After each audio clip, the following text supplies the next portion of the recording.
Now today I've just got the one lens, opportunistic photography, and however today goes, whether I'm reasonably successful or it's like a complete failure, I'm just going to upload it anyway. Of course, if I don't upload it, then you won't know I've said that because I won't have uploaded it.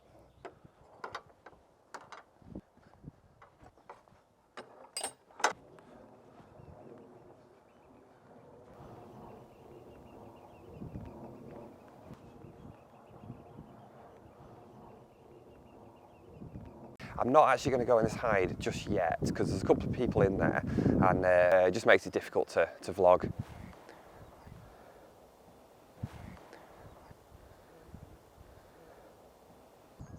The rain's coming in, great, lovely weather.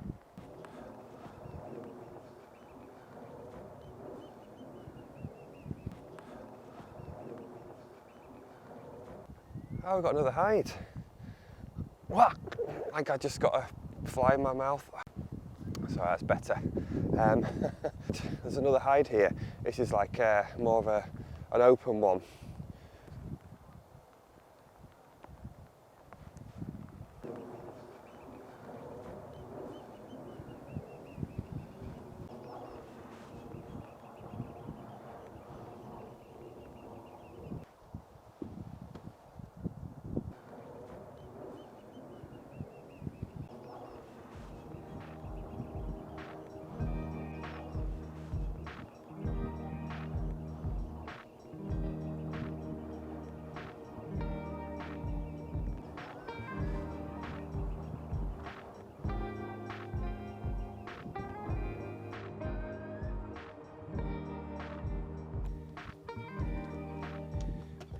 I'm hearing a lot of oyster catchers, which is fantastic. I love oyster catchers. They're very, very photogenic.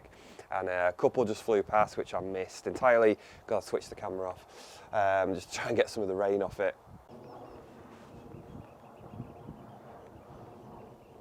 It's truly horrible. It's cold, it's windy, it's really, really miserable. Widgeon, I can hear some widgeon as well. Very distinctive call. This seems to be a great place for widgeon, really, really big flock out here on the water. And I've been watching them go up onto this grassy bank every now and again, actually watching them walk up. So I think they're feeding on that grassy bank and then I'm watching them fly back to the water.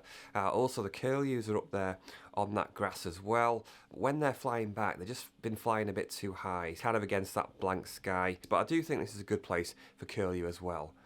Because this light is so flat, I'm just defaulting to using a slower shutter speed and trying to do some panning motion shots because it's very difficult otherwise to make anything look good just in this light and there's very little colour.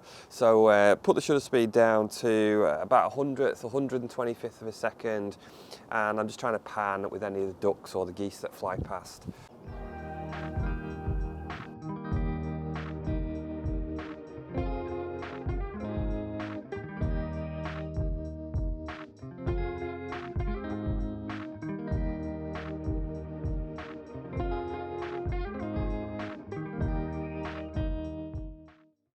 Definitely see some potential here, particularly for photographing waders.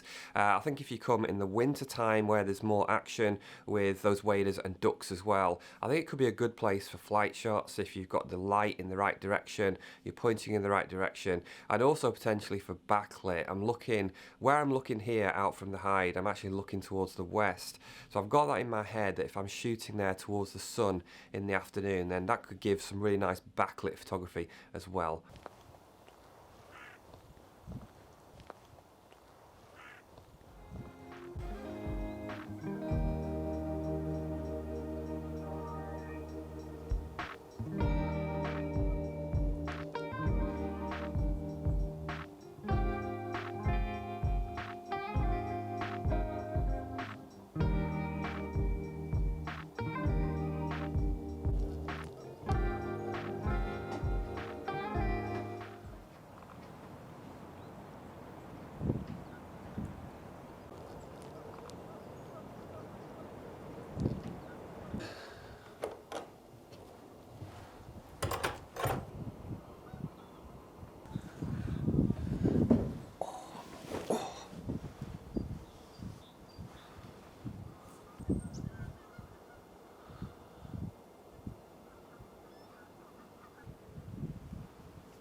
This is where we've got a few bird feeders just to the side of this hide, and we've kind of got a big log going across with feeders hanging off it. It's a bit of a mixture.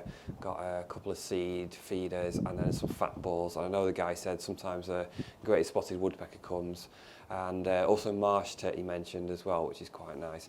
So you've got some trees. There's a little great tit just come on. You've got some trees around there. Looks like there's some alder maybe. So there is some natural places where the birds would perch. So I'm going to wait here a bit. Hopefully I can get some natural shots of some of the birds perching in the branches.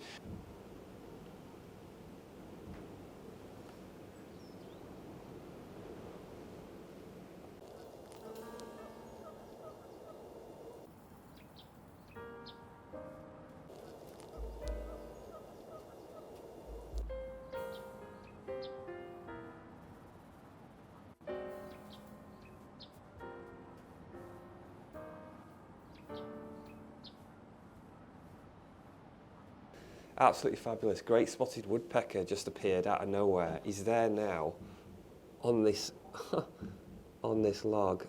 He's going for the fat. He's chipping away at the fat. Oh, it's a male as well. Fantastic. Yeah, so it's quite a good place for small birds here.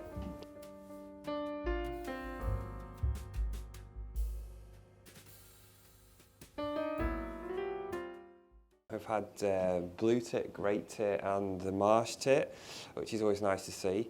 A couple of male chaffinches, and then tree sparrow, which is great because I really, really like tree sparrows, and also reed bunting. So tree sparrow and reed bunting generally aren't birds that tend to go on feeders that often, I would say. You probably don't get them in your garden, but places like this sometimes you get them. So reed bunting is fantastic. The difficulty is getting any clear shots. I think it is possible to do it here, I think, with a bit of time and a bit of effort. But some of the places they're perching just tend to be there's always something in the way. You can't quite get a clear shot, which is really frustrating. A couple of times I had a bird perch on the fence. The reed bunting did, but I wasn't fast enough to get him. So I think, oh, reed bunting. Go, go. Yay! Female reed bunting, that one. So that's probably one of the closest I've had and one of the clearest views, but unfortunately it's got a great big bird feeder underneath it, so it's not great for pictures.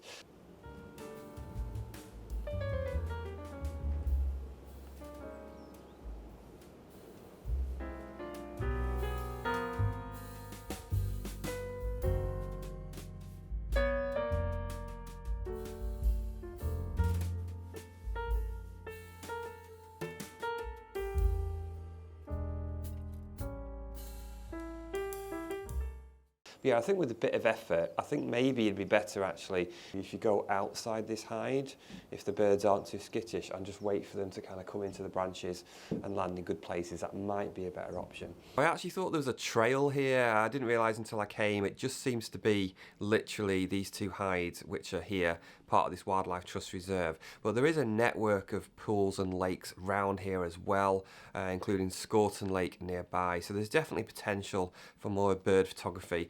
It's fair to say it's been pretty challenging today. This is quite, typical of what you can get sometimes in England, this kind of grey, miserable day. Very windy and very, very cold wind as well. If you like this style of video, kind of me out and about, just seeing what I can get, warts and all, then let me know. Please let me know in the comments below the video. And if you do like this one, then I think you'll like this one up on the screen as well. Thanks for watching. I'll see you next time. There's a jackdaw on the bird table, because I think this is literally the fattest grey squirrel I've ever seen. It's got to be technically obese.